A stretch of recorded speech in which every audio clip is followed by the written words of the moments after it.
web designer René Krebs a few minutes after he was attacked. His attacker laid into him when he was lying defenceless on the ground. This is where it happened, in front of a club in the Zurich party mile at Escherwiesplatz.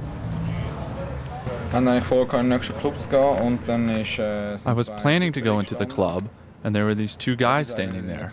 They weren't Swiss. Apparently a friend of mine dared to look at them, and then one said, "Why are you looking at me like that?" 10 seconds later, a bottle was flying through the air.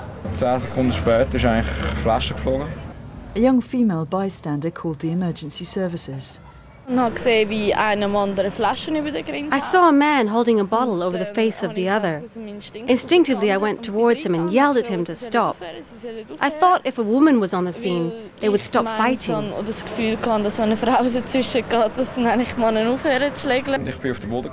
I hit the floor when I fell. My head was banged repeatedly on the floor. Then I saw two legs and realized they belonged to my attacker. For the police who patrol the area, these types of scenes are sadly commonplace. The use of violence has risen tremendously and doesn't even stop when, as in this case, the victim is lying on the ground and crying out in pain. We see this kind of thing every weekend, from Thursday onwards. Bern is also suffering from a similar phenomenon. Male students at this kickboxing club say the city's unsafe late at night. I've been in a few situations where I didn't feel safe. I wasn't directly affected, but saw things happening. Is it getting more dangerous? I think so, yes. At Berns University Hospital, an increasing number of victims of aggression are being admitted to accident and emergency. We have noticed over the last 5 to 8 years that we are getting more and more victims from what we call interpersonal violence. This is something new for Switzerland. Switzerland was a quiet country. One very worrying fact is that among those injured, we see more and more patients with severe head injuries. X-rays show the kind of damage done when victims are kicked in the head. Especially in young people, this layer of bones is not enough to protect you from a kick. The University Hospital and child psychologist Alain Guggenbuhl are now conducting a study of the origins of aggressors and their victims. Dr. Exadactylus says they questioned 100 patients in Biel and Bern, freshly admitted after involvement in fights. This is what they discovered about the victims. You can find victims of interpersonal violence, how we call them, in all social layers. About 1/3 of our patients had higher educations, either college, high school, university. Most of them are integrated into the society. And what of their attackers?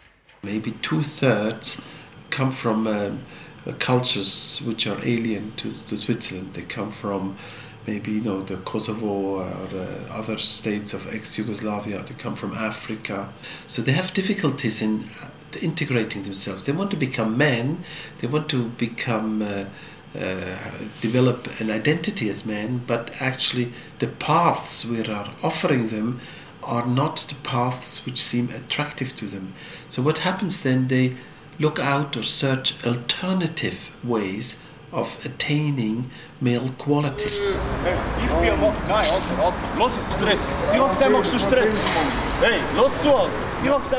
Alain Guggenbuhl believes the Swiss school system's failing them. They fail to see these demands of young men. They fail to develop appropriate educational approaches, actually, which enable these young men to bring themselves in a positive way into the Swiss society.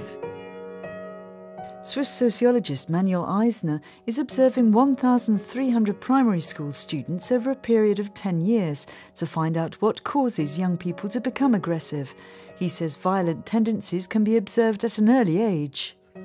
These discoveries are very important for prevention research, as they show that it is to some extent possible to start with prevention in early childhood or at primary school age.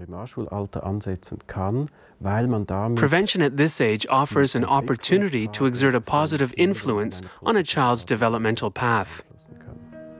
Dr. Exadactylus advocates special programs in schools to teach young people how to deal with aggression.